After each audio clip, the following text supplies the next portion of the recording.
शंकर गौड़ की अमर है शंकर गौड़, अमर है शंकर गौड़, अमर है शंकर गौड़। కార్మికుల హక్కులు సాధించాలి, కార్మిక హక్కులు సాధించాలి. ఈరోజు ఆర్టీసీ కార్మికుడు డ్రైవర్ శంకర్ గౌడ్ గారు ఆత్మాహుతి ముమ్మాటికి ప్రభుత్వం చేసినటువంటి హత్య. బలిదానం చేసినటువంటి శంకర్ గౌడ్ మృతదేహాన్ని సందర్శించాలి, ఆ కుటుంబాన్ని పరామర్శించాలనేటువంటి ఉద్దేశంతో బయలుదేరిన బీఆర్ఎస్ పార్టీ నాయకులందరినీ అనేక చోట్ల అరెస్ట్ చేసి పోలీస్ స్టేషన్లలో ఉంచడం జరిగింది. మరి బండి సంజయ్ గారు కేంద్ర మంత్రివర్యులు మాత్రం ఈరోజు ఆ మృతదేహాన్ని సందర్శించి నివాళులు అర్పించడం జరిగింది. అంటే ప్రభుత్వం ఎంతటి కక్ష, ఎంతటి వివక్ష. ఈరోజు నేను శాసనమండలిలో ప్రతిపక్ష నాయకుడిగా ఎటువంటి దుర్ఘటన జరిగినా, ఎటువంటి సంఘటన జరిగినా సందర్శించడం, బాధితుల్ని పరామర్శించడం, వారిలో ఆత్మవిశ్వాసాన్ని, స్థైర్యాన్ని నింపడం, వారికి సానుభూతి ప్రకటించడం అనేది ప్రతిపక్ష నాయకుడిగా నా బాధ్యత. మరి ఆ బాధ్యత నిర్వర్తించడానికి పోతున్నటువంటి మమ్మల్ని అరెస్ట్ చేయడం అంటే ప్రభుత్వం ముమ్మాటికి జరిగినటువంటి ఆత్మాహుతి, వాళ్ళు చేసినటువంటి హత్య అనేటువంటి విషయాన్ని ఒప్పుకోవడమే. రేవంత్ రెడ్డి గారు ప్రభుత్వం అంటే రక్షించడం కాదు. ఇవాళ కేసీఆర్ గారి నాయకత్వంలో 10 సంవత్సరాలు కొనసాగిన బీఆర్ఎస్ ప్రభుత్వం ప్రజల్ని కడుపులో పెట్టి రక్షించుకున్నది. ఈరోజు మీ దుర్మార్గం వల్ల, మీ దాష్టీకం వల్ల, మీ అధికార దాహం వల్ల, మీ అవగాహన రాహిత్యం వల్ల, మీ అసమర్థ పాలన వల్ల, మీ అరాచకం వల్ల తెలంగాణ సమాజంలోని ప్రతి వర్గం గగ్గోలు పెడుతున్నటువంటి దుస్థితి కొనసాగుతా ఉంది. శంకర్ గౌడ్ గారి ఆత్మాహుతికి నేపథ్యం ఏంటి? కాంగ్రెస్ పార్టీని గెలిపించండి, ఆర్టీసీ కార్మికులారా, ఉద్యోగులారా సహకరించండి, మీ సంస్థను ప్రభుత్వంలో విలీనం చేస్తాం, ప్రభుత్వ ఉద్యోగులకు ఇచ్చేటువంటి అన్ని సౌకర్యాలు మీకు కల్పిస్తాం, మీ జీవితాల్లో వెలుగు, బ్రహ్మాండమైనటువంటి భవిష్యత్తు ఇస్తాం అనేటువంటి హామీలు ఇచ్చి వాళ్ళ మోసం చేస్తున్నటువంటి క్రమంలో ఈ మోసానికి పరాకాష్ట ఏంటంటే ఫ్రీ బస్సు. ఏమంటున్నది ఈ ప్రభుత్వం? 6 గ్యారంటీల అమల్లో మొదటిది ఫ్రీ బస్సు బ్రహ్మాండంగా అమలు చేస్తున్నాం అనేటువంటి ప్రగల్భాలు పలుకుతున్నటువంటి ప్రభుత్వం ఇప్పటికీ ఫ్రీ బస్సు పేరిట ప్రభుత్వం ఆర్టీసీకి చెల్లించాల్సినటువంటి 3,000 కోట్ల రూపాయలు కూడా చెల్లించలేదు. పేరుకి ఫ్రీ బస్సు, ఆ ఫ్రీ బస్సుకు కారణమైనటువంటి ఆర్టీసీకి మాత్రం 3,000 కోట్ల రూపాయల బకాయి. ఎందరినీ ఎన్ని రకాలుగా వాడుకొని ఎన్ని అబద్ధాలతో పబ్బం గడిపేటువంటి ప్రయత్నం చేస్తున్నారు మీరు. అందుకనే ఖచ్చితంగా మేము ఈరోజు డిమాండ్ చేస్తూ ఉన్నాం, తక్షణమే మీరు ఎన్నికల హామీలో ఏవైతే ఇవ్వడం జరిగిందో వాటిని అమలు చేయండి. లేని పక్షంలో ఒక ఆర్టీసీ కార్మికులే కాదు, అన్ని వర్గాల ప్రజలు కూడా మీకు ఆందోళన పందాన్ని ఎంచుకునేటువంటి అనివార్య పరిస్థితిని మీ అసమర్థ పాలకం వ్యవహారాలు నడిపిస్తూ ఉన్నాయి.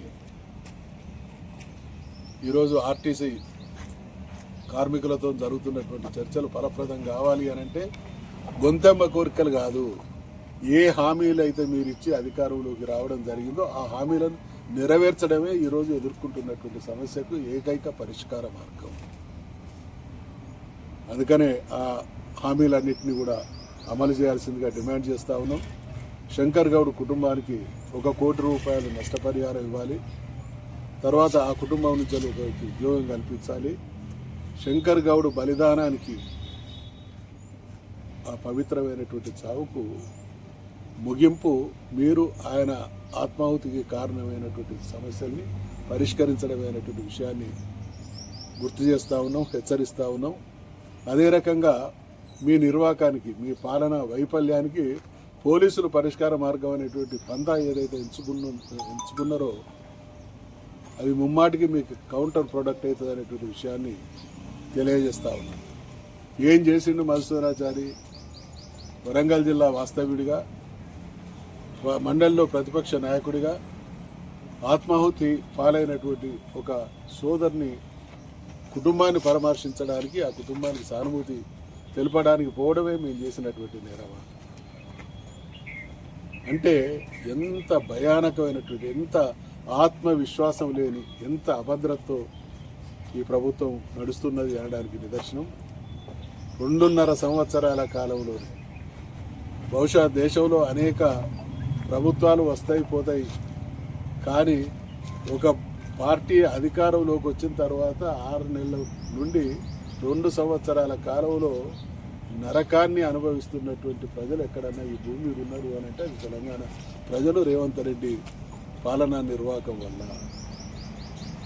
మేము ప్రజలకు కూడా విజ్ఞప్తి చేస్తా ఉన్నాం, చూస్తున్నారు కదా, ఒక్కసారి అవకాశం అనేటువంటి మాట మన జీవితాలను ఒక్కసారి ఖతం చేసేంత దుర్మార్గంగా తయారైంది.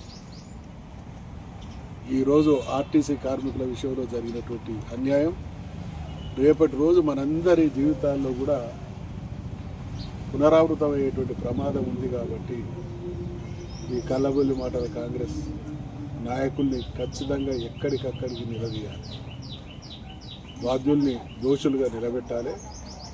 బీఆర్ఎస్ పార్టీ శ్రేణులు, నాయకులు ఖచ్చితంగా మా నాయకుడు అయినటువంటి కేసీఆర్ గారు, ఆ మహానుభావునికి 2 చేతుల దండ పెట్టాలి. కారణం ఏంటంటే ముఖ్యమంత్రిగా 10 సంవత్సరాల పాటు పనిచేసి ఒక కొత్త రాష్ట్రాన్ని దేశానికి ఆదర్శవంతంగా తీర్చిదిద్దినటువంటి పాలకుడు 2.5 సంవత్సరాలుగా దాదాపు మౌనం.